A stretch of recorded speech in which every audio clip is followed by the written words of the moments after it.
Hi! Welcome back sa aking kusina. And for today's video, gagawa tayo ng banana bread.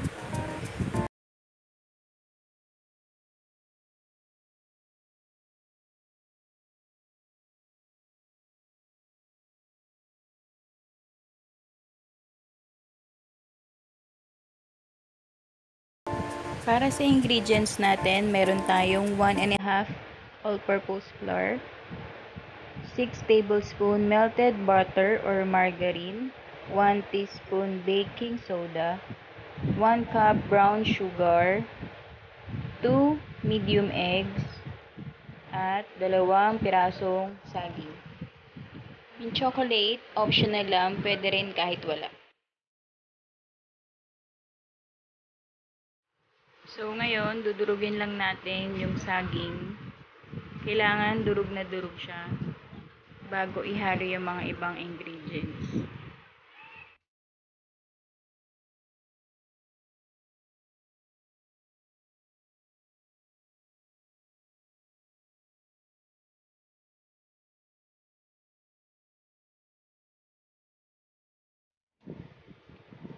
After madurog, sa isang bowl, salin natin yung nadurog natin na saging.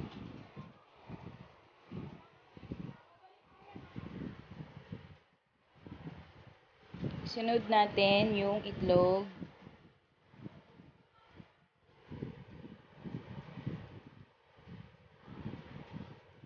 Haluin muna nating mabuti.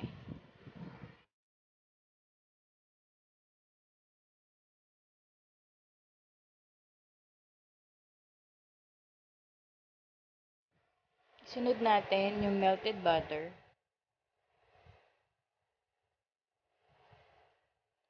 Haluin lang ulit.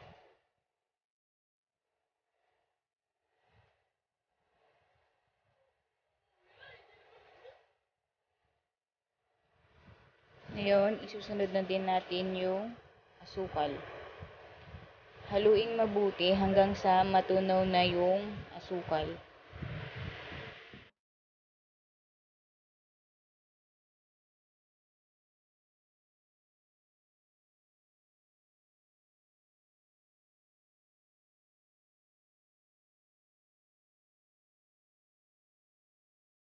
Kapag natunaw na yung asukal, pwede na nating ilagay yung harina at haluin lang ng mabuti.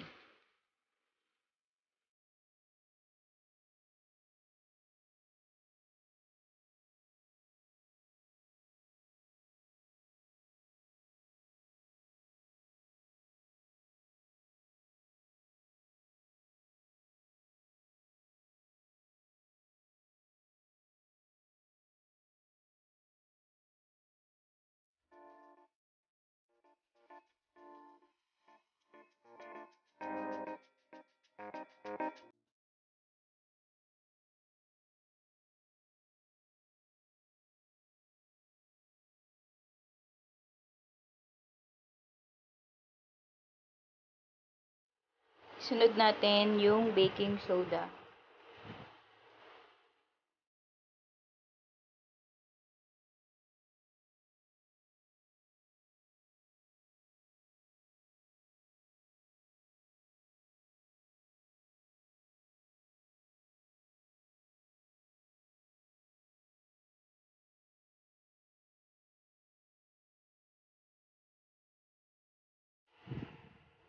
At yung chocolate. Hatiin ko to sa dalawa para yung matitira pang toppings.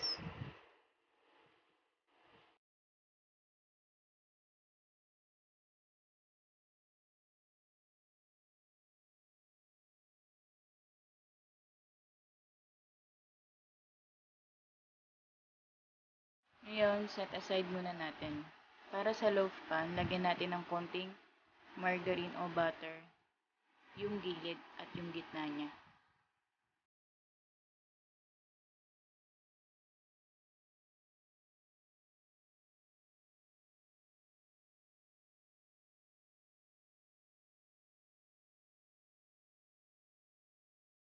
Pag nalagyan na, ilagay na ang parchment paper.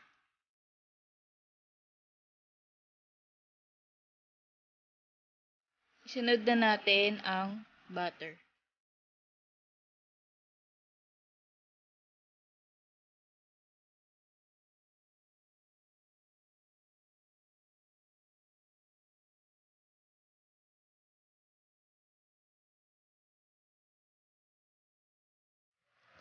Ikalat para pumantay.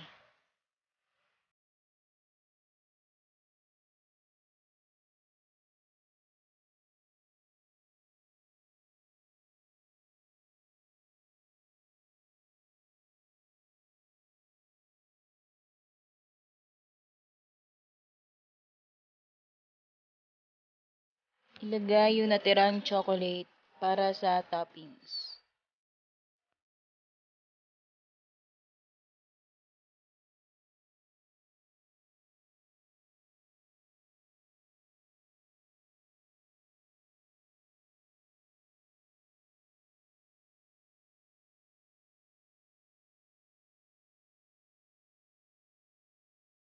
Para sa improvised oven, i-preheat natin siya ng 10 minutes, medium heat.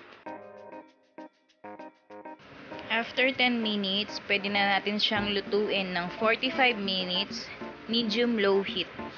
Takpan natin siya ng cloth para walang tumulo sa kanya.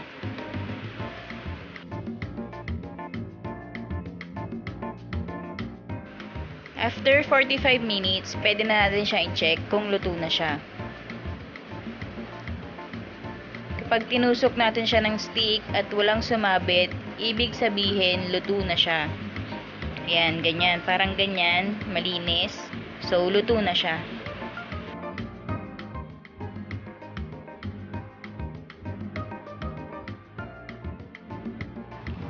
Palamigin muna siya bago siya tanggalin sa loaf pan.